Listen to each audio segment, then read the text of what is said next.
नमस्कार साथियों, क्रिक सूत्रा में आप सभी का स्वागत है। उम्मीद करता हूं कि आप सभी लोग बेहतर होंगे। सभी भाई बहनों से अपील रहेगी कि चैनल को सब्सक्राइब कर लीजिएगा, वीडियो को लाइक करिएगा और अधिक से अधिक लोगों तक शेयर कर दीजिएगा। दोस्तों, तीसरा वनडे भारत और न्यूजीलैंड के बीच इस सीरीज का आखिरी वनडे था और पूरी तरीके से रौंद दिया न्यूजीलैंड की टीम ने भारतीय टीम को, बुरी तरीके से हराया, और वो भी भारत के अंदर। जब से भारत और न्यूजीलैंड के बीच में ओडीआई सीरीज खेली जा रही है, तब से कभी भी न्यूजीलैंड अगर भारत आई है तो वो ओडीआई सीरीज नहीं जीती है, यानी वनडे सीरीज वो नहीं जीती है, कभी भी नहीं। पहली बार जीती।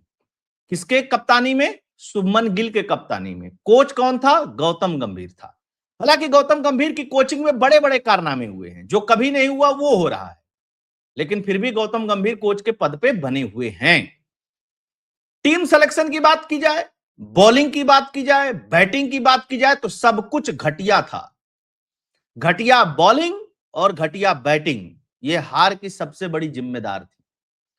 लेकिन एक चीज देखिए कि जब न्यूजीलैंड बैटिंग करने आई, शुरू में 15-20 ओवर तो बहुत जबरदस्त बॉलिंग हुई, विकेट भी निकले। 3 विकेट गिरने के बावजूद भी न्यूजीलैंड के 2 बल्लेबाज आते हैं और दोनों तेजी से शतक मार करके 337 रन पहुंचा देते हैं। आखिरी के भी 3-4 ओवरों में खूब विकेट गिरे, खूब रन नहीं बने। अगर आखिरी में भी बल्लेबाज टिके रहते और विकेट न्यूजीलैंड का नहीं गिरता तो 450 रन भी बन सकते थे। कितने दोस्तों? 450 रन। याद करिए, 25 ओवर में 117-18 रन और 3 विकेट थे न्यूजीलैंड के। और अंतिम 25 ओवर में नहीं, अंतिम 20 ओवर में वो धुआंधार बल्लेबाजी हुई कि भारतीय बॉलिंग टोटल बिखरी हुई नजर आई। तो घटिया कप्तानी, घटिया बॉलिंग, घटिया बैटिंग, लेकिन इन सब के बीच में कुछ अच्छा भी हुआ। वो एज यूजुअल है, चेज मास्टर विराट कोहली एक छोर पर टिके रहे और उन्होंने शतक बनाया। 85वां इंटरनेशनल शतक, 54वां वनडे का शतक। साथ देने के लिए जो खिलाड़ी आए नीचे, ऑलराउंडर आए नीचे, उन्होंने एक दो लोगों ने साथ दिया उनका, लेकिन बाकी रोहित शर्मा हो, श्रेयस अय्यर हो, चाहे और बल्लेबाज हो, एकदम घटिया बैटिंग। और श्रेयस अय्यर का सिलेक्शन जब किया गया था, हम लोग श्रेयस अय्यर के पक्ष में थे कि श्रेयस अय्यर खेलने चाहिए, लेकिन पूरे सीरीज में 3 मैचों में इतना घटिया परफॉर्मेंस तो रिंकू सिंह का भी नहीं रहता जितना श्रेयस अय्यर का रहा। एक शतक लगाने के बाद केएल राहुल भी कुछ नहीं कर पाए, और कप्तान शुभमन गिल तो एकदम घटिया। कप्तानी भी घटिया और बैटिंग भी घटिया। मैं घटिया कप्तानी क्यों कह रहा हूं?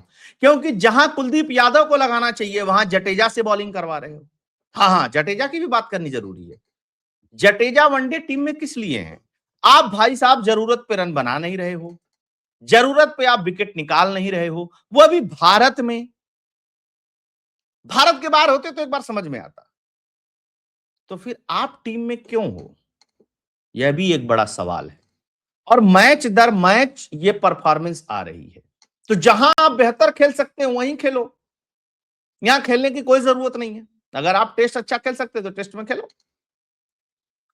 रोहित शर्मा को अपना आत्म परीक्षण करना पड़ेगा कि भाई साहब, आप लोग जो हैं, जितने पुराने खिलाड़ी हैं, रोहित शर्मा हो गए, विराट कोहली हो गए और जडेजा हो गए, ये तीनों लोग, आपको आपकी परफॉर्मेंस ही आपको टीम में रखेगी।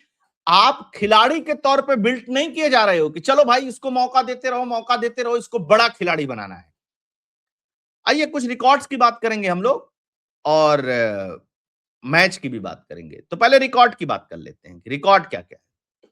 ये देख लीजिए, 1988 में न्यूजीलैंड भारत आती है, सीरीज भारत 4-0 से जीतता है। 95 में आती है, 3-2 से जीतता है भारत। 99 में आती है, फिर भारत 3-2 से जीतता है।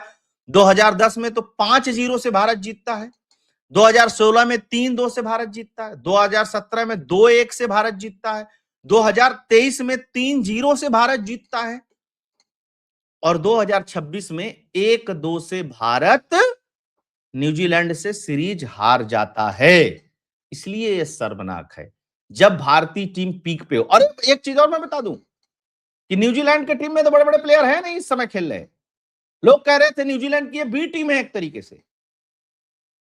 तो न्यूजीलैंड की बी टीम अगर भारत की सबसे मजबूत ए टीम को इतनी बुरी तरीके से हरा देती है तो फिर सोचने वाली बात है और इस पे सोचा जाना चाहिए। विराट कोहली का एक और रिकॉर्ड बना। तीसरे नंबर पर बैटिंग करते हुए विराट कोहली ने सर्वाधिक रन बना लिए हैं अब तक 12,676 रन। रिंकी पोंटिंग ने 335 मैचों में 12,662 रन बनाए थे। उसके बाद कुमार संगकारा हैं, बहुत नीचे हैं, जय कालिस बहुत नीचे हैं, केन विलियमसन बहुत नीचे हैं। अब आते हैं थोड़ा सा स्कोर के ऊपर। ये आप लोग देख ही रहे हैं। पहला ओपनर जो आए थे, एक 4 बॉल खेल करके 5 रन बना करके एक पहली बॉल पे आउट हो जाता है, फिर एक और विकेट गिर जाता है 41 पे 30। लेकिन उसके बाद डेरिल मिशेल आता है और 137 रन बनाता है 131 गेंद पर, 15 चौका 3 छक्का, 4 शतक बना चुका है भारत के खिलाफ। बड़ी बात होती है। और इसी सीरीज में 2 बना चुका है ना। फिलिप्स आता है, वो 88 गेंद पर इनके साथ 106 रन की पारी खेलता है। फिर एक नीचे आता है कप्तान और 18 गेंद पर 28 रन की पारी खेलता है और इस तरीके से 337 रन बन जाते। नीचे भी विकेट गिरे, ऊपर भी विकेट गिरे। ये बीच वाले 4 बल्लेबाजों ने जो कुटाई और जो तोड़ाई की इनकी बुद्धि जो है एकदम हरी हो गई। अच्छा, अर्शदीप देख लीजिए, है ना। 10 ओवर 63 रन 3 विकेट। हर्षित राणा बाद में बहुत कूटे गए, शुरू में अच्छी बल्लेबाज बॉलिंग कर रहे थे। मोहम्मद सिराज 10 में 43 1 विकेट। तो कोई बहुत अच्छी बॉलिंग नहीं रही, एकदम घटिया बॉलिंग। अब इधर आ जाइए, अब आते हैं ये लोग खेलने। रोहित शर्मा 13 गेंद पर 11 रन गायब। 18 पे 23 बना करके शुभमन गिल खेल रहे थे, ये भी आउट हो गए। 108 पे 124 रन की पारी अगर विराट कोहली नहीं खेलते तो और बुरी तरीके से हारते। 41 रन से नहीं हारते, तब मुझको लगता है 200 रन से हारते। श्रेयस अय्यर 10 गेंद 3 रन, 6 गेंद केएल राहुल 1 रन, कोई मतलब नहीं रहा। पिछले मैच में केएल राहुल ने शतक बनाया, उसका कोई मतलब नहीं निकला, फिर बॉलरों ने धुलवा दिया। और इस मैच में केएल राहुल खेले ही नहीं। सोचे होंगे पिछली बार शतक लगा करके भी भारत नहीं जीती, तो इस बार क्यों खेलूं मैं। और क्या हो सकता है कारण। खैर, नीतीश रेड्डी की तारीफ करनी पड़ेगी। नए खिलाड़ी 57 गेंद पर 53 रन के साथ इन्होंने कोशिश की विराट कोहली का साथ देने के लिए, लेकिन रविंद्र जडेजा 16 गेंद पर 12 रन। रविंद्र जडेजा को खेलना चाहिए था यहाँ पे कम से कम 50 रन की पारी। और रविंद्र जडेजा अगर तेजी से 50 रन की पारी खेल जाते तो हो सकता था भारत ये मैच जीत जाए। हर्षित राणा की तारीफ करनी पड़ेगी। उन्होंने 43 गेंद पर 52 रन बनाए, साथ देने की कोशिश की। सिराज, कुलदीप और अर्शदीप से बैटिंग की उम्मीद नहीं कर सकते थे, इनसे बॉलिंग की उम्मीद कर सकते थे। इन लोगों ने घटिया बॉलिंग की है। और दिखा देता हूं भैया। अब बॉलर इनके जो हैं, इनके भी बॉलर पीटे, क्योंकि 300 रन के आसपास बना था। तो ऐसा नहीं था कि न्यूजीलैंड बहुत बढ़िया बॉलिंग कर रही थी, लेकिन न्यूजीलैंड ने स्पॉट पे गेंद डाली और आपके जो टॉप बल्लेबाज थे वो बॉल को संभाल नहीं पाए। सोचिए, रोहित शर्मा का कैच छूटा, फिर एक डॉट गेंद हुई और अगली गेंद पर आउट हो गए। तो कैच छूटने का फायदा भी नहीं उठा पाए और विराट कोहली का शतक जो है वो पूरा बर्बाद गया। भारत को हराया न्यूजीलैंड ने और सीरीज भी जीती। सबसे शर्मनाक बात थी कि सीरीज जीत गई और पहली बार 1988 से है। तो भारतीय कोच को, सेलेक्टर को और खिलाड़ियों को यह सोचना पड़ेगा। अच्छा, इनकी जो ये रीलबाजी चल रही है ना भारतीय क्रिकेट खिलाड़ियों की, पहले तो रीलबाजी बंद करवा दो। ये सबरे रील बनाते हैं और खेलने के बाद सारे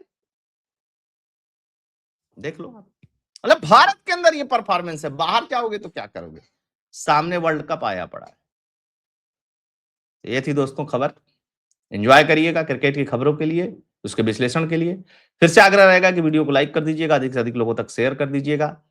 और चैनल नया है तो सब्सक्राइबर बढ़ाने की कोशिश अपने तरफ से भी कर लीजिएगा।